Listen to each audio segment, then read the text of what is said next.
Welcome to Democracy Now!, democracynow.org, The War and Peace Report. I'm Amy Goodman. President Obama is set to propose today a sweeping plan to allow for offshore oil and natural gas drilling along much of the Atlantic coastline, the eastern Gulf of Mexico, and the north coast of Alaska. Environmental groups and many politicians from coastal states have opposed expanded offshore drilling, citing the environmental risks associated with spills. Under Obama's plan, the environmentally sensitive Bristol Bay in southwestern Alaska would be protected from drilling. The New York Times reports the proposals intended to reduce U.S. dependence on oil imports, generate revenue from the sale of offshore leases, and help win political support for the Democrats' comprehensive energy and climate legislation. Major questions remain over the proposal. Much of the oil and gas may not be recoverable at current prices, and it's not known how much potential fuel lies in the areas open to exploration. President Obama signed into law the final installment of the health care reform bill approved last week. The package includes an overhaul of the college student loan program that ends federal subsidies to private lenders. Obama held the signing ceremony Tuesday at a community college in Virginia. The health insurance reform bill I signed won't fix every problem in our health care system in one fell swoop. But it does represent some of the toughest insurance reforms in history. It represents a major step forward toward giving Americans with insurance and those without a sense of security when it comes to their health care. It enshrines the principle that when you get sick, you've got a society there, a community that is going to help you get back on your feet. The nation's top insurance companies, meanwhile, have pledged to comply with a provision in the new health care law requiring them to cover children with pre-existing medical conditions. Secretary of Health and Human Services Kathleen Sebelius had written top insurers Monday after reports emerged that companies were mulling exploiting what they saw as a loophole that would allow them to delay compliance until 2014. On Tuesday, the trade group America's Health Insurance Plan said insurers will, quote, fully comply with the new rules. The Wall Street Journal, meanwhile, reports America's health insurance plans and the U.S. Chamber of Commerce have formed separate task forces to help influence the regulatory process of implementing the new health care law. In a letter to board members, U.S. Chamber of Commerce President Thomas Donahue said the task force will, quote, participate in the years-long process of writing the thousands of pages of federal regulations that will implement the many provisions of this legislation. Donahue also says the Chamber's plan on spending $50 million this summer and fall to help defeat vulnerable Democratic candidates who supported the health care bill.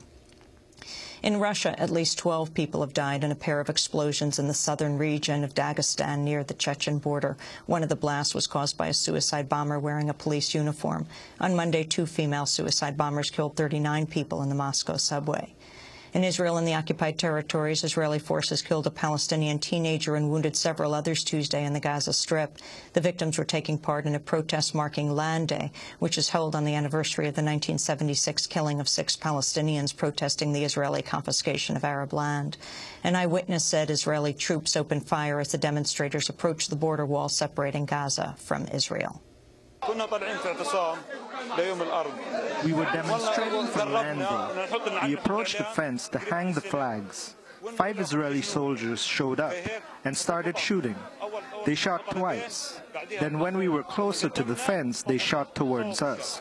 President Obama is calling for a new round of sanctions against Iran within the coming weeks. Obama made the comments Tuesday at a joint White House news conference with French President Nicolas Sarkozy.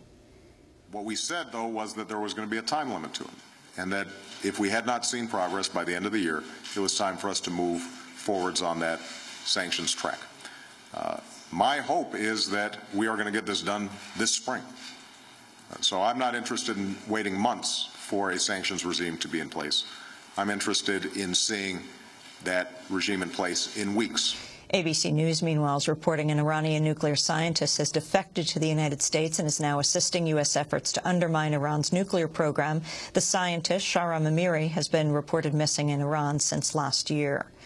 The Haitian government is set to unveil a reconstruction plan today at an international donors conference at the United Nations. Haiti's expected to seek around $4 billion in aid over the next 4 years. The Haitian government has received just $23 million in direct assistance since the January earthquake. Ahead of the conference, Marcel Sossel of Oxfam International said a recent survey shows most Haitians want reconstruction aid to promote self-sufficiency inside Haiti.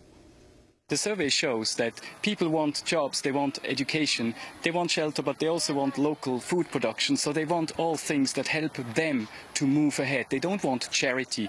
They're not just waiting now for the New York conference to give them a lot of money. They are ready to move ahead themselves and to turn this into something positive. The New York Times is reporting the Obama administration's pushing the Haitian government to accept the quick formation of a commission to oversee Haiti's reconstruction. Haitian President René Préval and former President Bill Clinton would serve as chairs. The two sides have reportedly disagreed on the role of Haitian government ministries. Former White House Deputy Karl Rove was the target of an attempted citizen's arrest earlier this week in California. Rove was speaking in Los Angeles Monday night when members of the group CodePink stormed the stage brandishing handcuffs. CodePink co-founder Jody Evans said Rove should be arrested for helping lead the U.S. into the invasion of Iraq.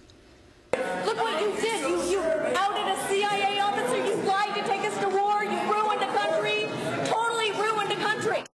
Rove was interrupted several more times by protesters accusing him of taking part in war crimes. He eventually left the stage. A Pennsylvania man has been ordered to pay the appeal costs of a homophobic church that held a protest at his son's military funeral.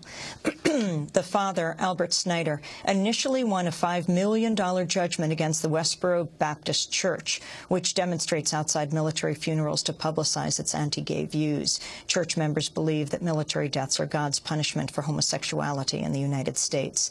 Snyder's son, Marine Lance Corporal Matthew Snyder, was killed in Iraq in 2006.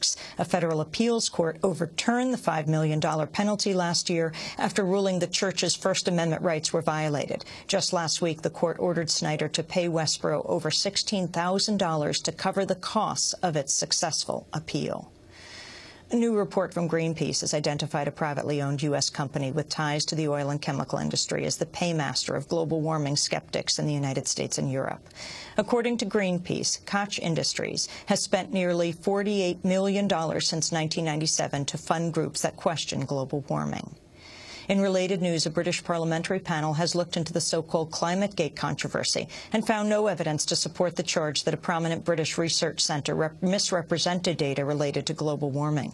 Last year, hackers broke into the computer system of the University of East Anglia's Climatic Research Unit and then released emails from the centre's top scientists. Deniers of global warming had claimed the stolen emails provided evidence of an effort to silence academics who've questioned or downplayed human-driven climate change. President Obama has declared parts of Massachusetts and Rhode Island federal disaster areas after flooding and storms swept through the region. Providence, Rhode Island, has recorded more than 15 inches of rain so far this month, making it the city's rainiest month on record. In Boston, it's been the second rainiest month since record-keeping began in 1872. Massachusetts Governor Deval Patrick said, quote, "We've had two 50-year storms in the course of 2 or 3 weeks. It's unheard of." Many climate scientists say there's a direct link between global warming and record rainfalls. A recent study by the U.S. Global Change Research Program found the amount of very heavy precipitation on the eastern seaboard rose by 67% between 1958 and 2007. And in an update on a story we've been closely following, Indonesia's national news channel, TV1, canceled an appearance by investigative journalist Alan Nairn today due to pressure from the Indonesian Army Special Forces unit Kopassus. Nairn recently revealed Kopassus had been involved in the assassination of political activists in Aceh last year. Last week, the Indonesian military threatened to arrest Alan Nairn for defiling the good name of the Indonesian Armed Forces. As we went to broadcast today, Alan Nairn was headed to the TV station to hold a news conference to expose the Indonesian military's role in canceling the broadcast.